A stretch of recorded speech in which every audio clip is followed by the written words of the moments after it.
So first of all, good morning. So now today we are starting with the first week current affairs for the month of January.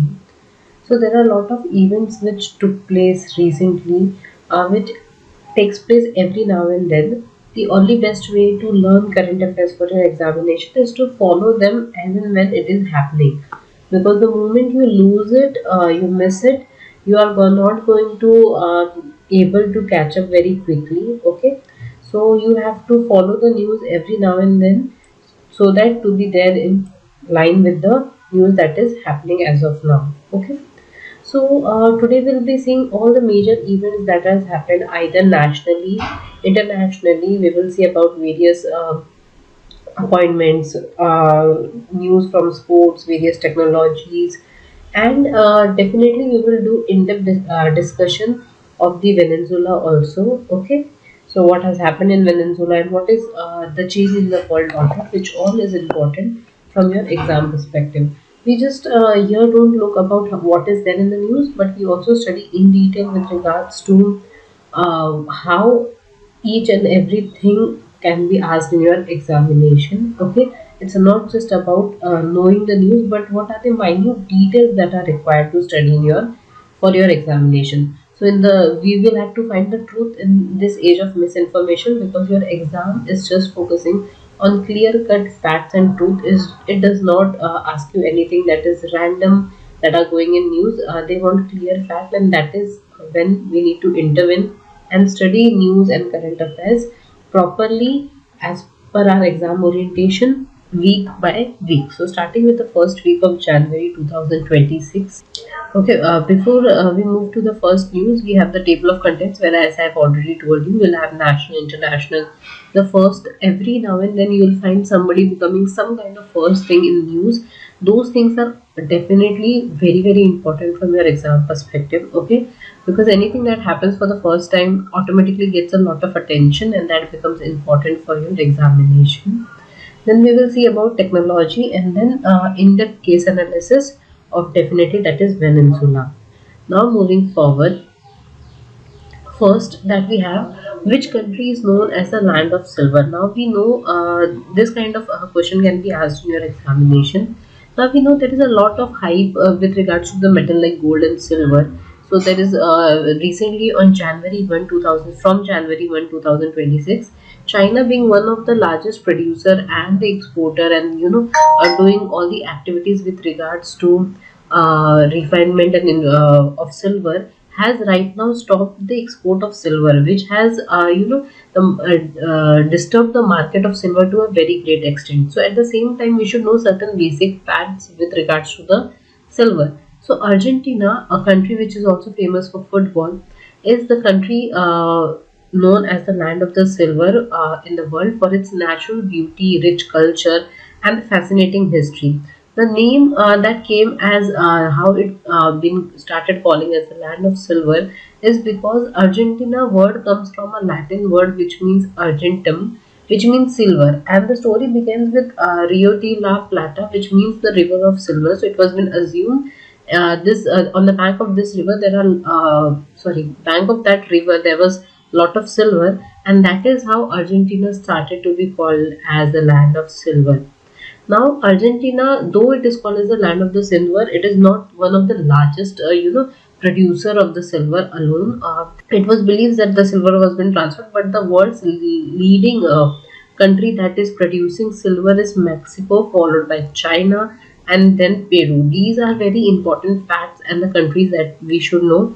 When a lot of things are going in silver, obviously in your exam they will not ask you about the price of the silver that is going right now. They will ask you about, let's say, the ETF silvers that are going. What is ETF in that manner, or what is the which is the country with largest producing or the leading producer of silver? Which country is known as the land of silver, and so on and so forth. They want to focus on the fact, anything that is going in and around your news. Now let's go to the second topic, that is, which state opens first Braille library for visually impaired students in India? Now, first understand what is a Braille thing or a Braille library that is going to be open right now.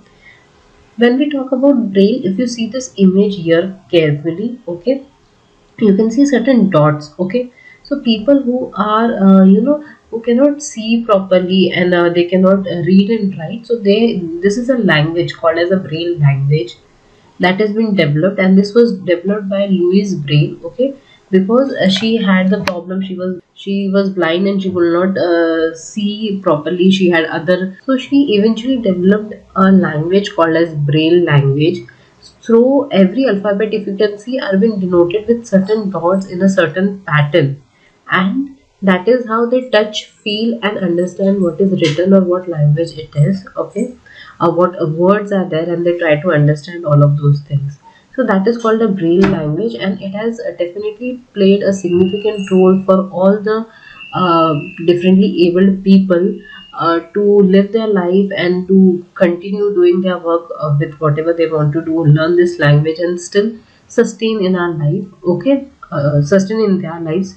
So now Uttar Pradesh in India has taken a significant step and towards an inclusive education, which is also part of a broader perspective of NEP also, and launching the state's first Braille library, where when I talk about library, they will have so many books that you and me read, but in their Braille languages. Okay, dedicated exclusively to the persons with visual impairment, and this has been set up at Dr. Shakuntala Mishra National Rehabilitation University in Lucknow.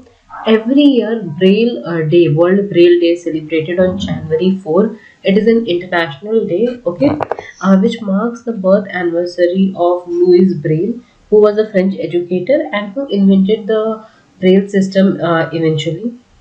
The UN declared January 4 as World Braille Day only since 2019. That is when this Braille language got more, a lot of importance. Earlier also, the Braille language did had importance, but making it an international day brought it to a lot of vision of the people. So it started getting recognized, and now, as you can see, there are states started developing with libraries, and there will be definitely more kind of things coming into the picture which will give equal advantage to all such kind of people. Moving to your next news, that is, who is Fedris Merz, who is supposed to be visiting India. Now, Friedrich Merz is right now the Chancellor of Germany, who will officially pay visit to India on January 12 and 13, 2026. All these international meetings are very important, and what are these meeting focused on, who is the person, what is the position, and they are from which country. These questions are very important. Now this visit is basically definitely to increase, or definitely I will say to make good bilateral relations, enhance the bilateral relations of India and Germany, and it will have cooperation across various sectors like economic, strategic, and global issues. Focus areas will be trade, climate, technology, and definitely geopolitics. Germany is one of the India's leading partner, or the largest trade partner from European Union. European Union has many countries. Okay, out of those many countries, Germany is one of the largest partner. And also, when you see a lot of ban and with on visas and education and a lot many things that are going in with countries like US, Germany has become one of the major, favorite country of our people to go and pursue for higher education at the same time. So when that is also a part of a trade and exchange of things between two countries, so those things will also be discussed here. It plays a role in India's green transition a lot, and Industry 4.0 initiatives and vocational training programs are one of be also be launched with the collaboration, and it will also work for manufacturing renewable energy and technology. So this is the image where you can see the Indian Prime Minister and the Vice Chancellor of Germany. Moving forward, when is Savitribai Phule birth anniversary celebrated? One of the important question now. Savitribai Phule, she is the first teacher, woman teacher of Jyotiba Phule's wife. So she was born on 3rd January 1831 in Nayagaon, Maharashtra. The whole story that we know that she has faced a lot of social discrimination and discrimination on the basis of gender also. But despite this, her husband supported her, and then she went and then she started teaching. and then opened her first girls' school in Pune in 1848 and then became the first female teacher. This year we have celebrated the 194th birth anniversary of Savitribai Phule, and her birthday is also celebrated as Women Education Day in Maharashtra. So the important facts from this particular topic is, first thing is the first female teacher. Okay, this first school that was been opened, that is 1848, 3rd January to be celebrated as Women's Education Day in Maharashtra, and this year it was the 194th birth anniversary of Savitribai Phule. Okay. Okay, moving forward, which country has legalized cryptocurrency mining and trading? Now, we have already studied in economics, static GK, that starting from barter system, now we are moving towards cryptocurrencies and other type of currencies. So now, certain countries have legalized it as a daily exchange trade thing, but certain countries have still not regularized it at the same time. Uh, Regularizing bit currencies and cryptocurrencies have become now important because it is the new currency that people are now accepting. So, Turkmenistan has is the country which has right now legalized cryptocurrency mining and exchanges from January 2026, which was signed by their president Serdar Bardi Momado, if I'm not pronouncing it wrong. The reform introduced central bank licensing and aiming to diversify all this kind of economy and allowing for economic digitalization. Why this move is important is Turkmenistan is one of those countries which is a very closed economy, and the closed economy accepting and legalizing cryptocurrency has become a very important thing. Though they have legalized it, they have allowed trading and doing all those things in their country, but they have not legalized it as a legal tender. Okay, so that will still not be a legal tender. That means you cannot still use cryptocurrency for your daily transactions. But it is legalized, like you can do online trading and all those stuffs, but not a legal tender that is gonna, that can be used as your in place of your natural country's currency. Okay, so Turkmenistan economy is heavily dependent on natural gas exports, making it vulnerable to global price changes. And they want to, and if they allow cryptocurrency as a legal tender, they can at least do legal deals. Legal transactions at a global level while having their global trade.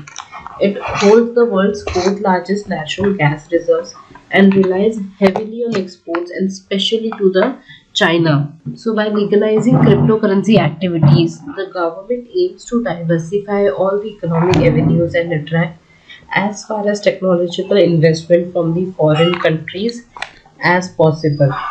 Okay, the next thing that we have is which country has planned to ban the social media restrictions for children below the age of 15. So right now, the recent country that has banned is France, and it has proposed a plan to ban social media for all the children below 15 years of age.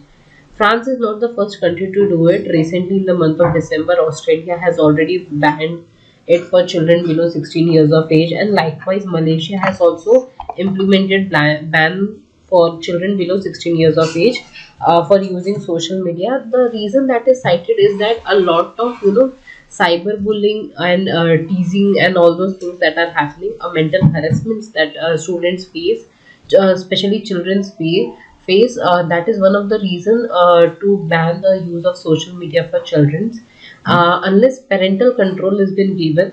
But one thing that makes France unique from Australia and Malaysia is that the France government is not only asking or telling it is the fault of the parent alone if they are not able to keep their children away from the social media, but it is also now asking platforms that it is their responsibility that no children, somebody who's below the age of 15, should access social media. So it is the platform who will have to pay heavy financial liabilities or the penalties basically if they fail to comply with the rules and regulations of the country.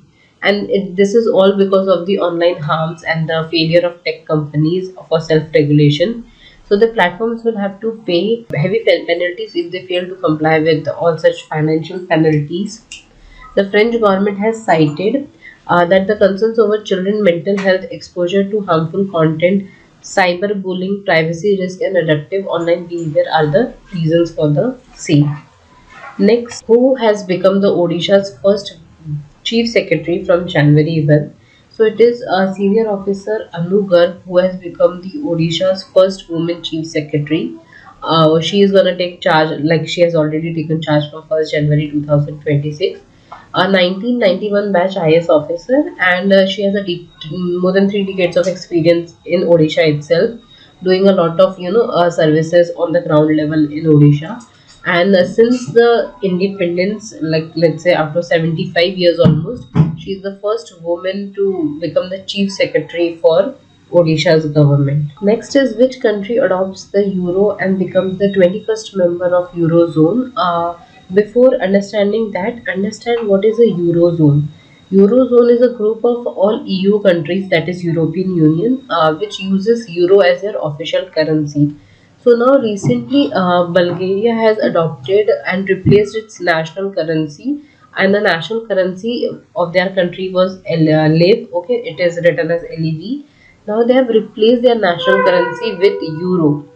Now they have established their national currency in 1881. Imagine, and now they have replaced it with euro because they have become a part of European Union and all, with the EU integration. So let's say if today we are becoming part of, we cannot be definitely part of European Union, but I'm giving an example. We are becoming a part of a, let's say, a larger group. So in that we will have a currency, and then we are completely replacing our Indian currency, that is rupees. So it will definitely have a lot of economic reform and economic implication.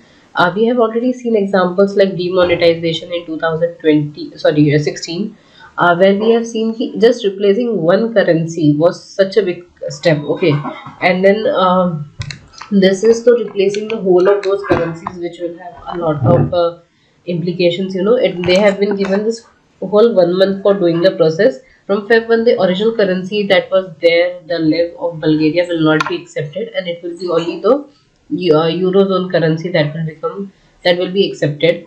Okay, so Bulgaria now has replaced its currency with the following the economic reforms and EU integration, despite having a lot of political instability and public division. So, like we have studied during medieval India history, a change of currency, token currency concept. Likewise, see, already there is political instability, and this step, changing a currency which was established in 1881, will bring, maybe if not done effectively, a more of a political instability over a period of time. So that is, with the time we will see what happens in the next couple of months. And the eurozone is a group of all those euro countries having euro as their official currency. It makes a trade easier and investment with eurozone countries. So if, let's say, they are replacing the currencies and with eurozone countries, so they can easily trade within all those 21 countries, which will make it easy for them, and this will reduce the currency exchange rate. So wherever we go for currency exchange, which is very costly, so now that will be reduced, and it is said that it will gonna benefit 1.2 million Bulgarians people living abroad who send and money to their nationals, okay, in euros, and then they have to pay those charges and all those things, and it will have a lot of greater financial integration within the eurozone. Moving forward, Republic Day, as I told you, is coming forward, and Republic Day, has a lot of events, 4 day events starting from 26th January till 30th of January. Republic Day is also very special for one of the major thing, that is the chief guest that comes to India. Now, the chief guest that is invited to India has a very significant role, not only just for the namesake of inviting a guest, but also it represent what kind of relations geopolitically we are trying to show, what kind of relations we are trying to create or preserve or to give importance, and so on and so forth. Right now, it is expected that the chief guest could include Ursula von der Leyen, that is the president of European Commission, and Antonio Costa, the president of European Council.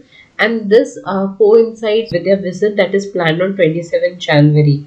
So they are any which way is gonna come on 27 January for the India EU summit. Okay, so India and European Union summit. So when if we have a summit with European Union, that means we are having access to all those 20-25 countries in the European Union, and we can have overall a good relation with all those countries together, that is from the part of European Union.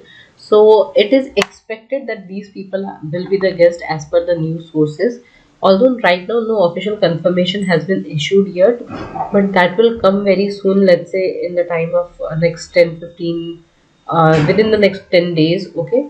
And this is also a very crucial moment because if India EU is having summit, there is a possibility of FTA, that is free trade agreement negotiations, which can start, which was stagnant long back, and that can be started. So the proposed EU free trade agreement is, strategically significant for both the partners, India also and European Union also. For India, it offers access to one of the world's largest market while helping Indian, exporters to navigate the carbon border adjustment mechanism and so forth. So CBAM related carbon taxes on exports like steel and aluminium could also be reduced because of the corporation and the mutual standards that are there. Okay, so this summit, any which way, is going to be important, and then in the last week of January, we'll also study the important highlights of this summit, and also let's see who comes as a guest. But most probably, these people are expected to be the guest for the 26th January. Moving forward, now we all know that there is a regime change in Venezuela. Okay, a change in the position of the president. So right now, first we'll see who is the current president post the change in the regime, and then we'll decode Venezuela in our next slides in detail. So right now, Delcy Rodriguez, who served as a long-time vice president since 2018 in Venezuela, has been named as the interim president after Nicolas Maduro captures by the U.S. forces. She certainly faces not so criminal charges, and she's very fluent in English and considerably considered as relatively very market friendly. She is part of oil and all those sectors, and she has worked extensively over there. Maintained informal contacts also with U.S. oil sector figures, and she is viewed as a potential bridge between Caracas and Washington. Caracas is the capital of Venezuela, and Washington for the U.S. But she also faces challenges like a power struggle with the opposition leader, that is Maria Corina, and she publicly has condemned US action as illegal under the international law, which is very fair also. But obviously, after doing this, she will have a lot of repercussions from US also, and that will be studying in in-depth analysis later on. Demanded proof for the life of the ex-president of Venezuela who has been captured by US, that is Maduro, and his wife. Where are they? Are they like still alive or not? And all those stuff. So these are the current crisis also. As soon as she has came up and took up the regime right now. Then next is Indore declares Bhagirathpura waterborne outbreak and epidemic. Okay, so in Indore recently, 29th and 28th of December, a lot of people complained about not so good water in their area, and they told that things are not going right. But the administration initially did not pay any attention, and later many people died one after the another, and right now there are 10 lives that people who have given up on their lives, and then the administrative started taking in-depth analysis of what has happened, and then they found E. coli bacteria, which was found in 50% of groundwater sample, and then it was been realized that it is an epidemic and there is definitely something wrong in the water. And then the Indore municipality has finally saved it, told that it is an epidemic, and asked people to take complete care and all. What is important for us is what is E. coli bacteria.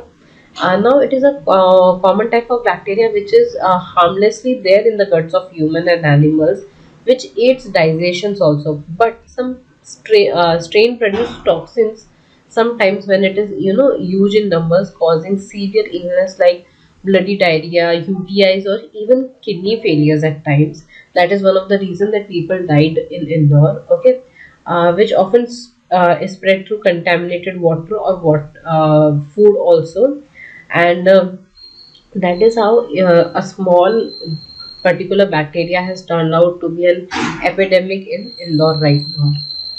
Next, India launches first tropical RAS-based rainbow trout farm. Now, India has taken a lot of major step towards technology-driven aquaculture with the inauguration of Smart Green Aquaculture Farm and Research Institute.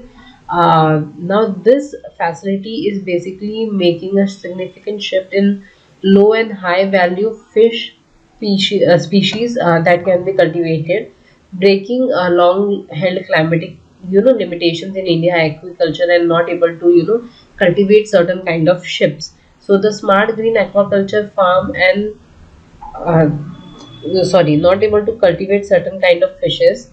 Okay, so the smart green aquaculture farm and the state of art recirculatory aquaculture system, which we commonly called it as RAS facility, will be inaugurated on January 5, 2026 in Hyderabad. The event will be held by Rajiv Ranjan Singh, who is the Union Minister for Fisheries, Animal Husbandry and Dairy and Panchayati Raj. This project has been established by Smart Green Aquaculture Limited at Kandupur Mandal in Ranga Reddy district of Telangana.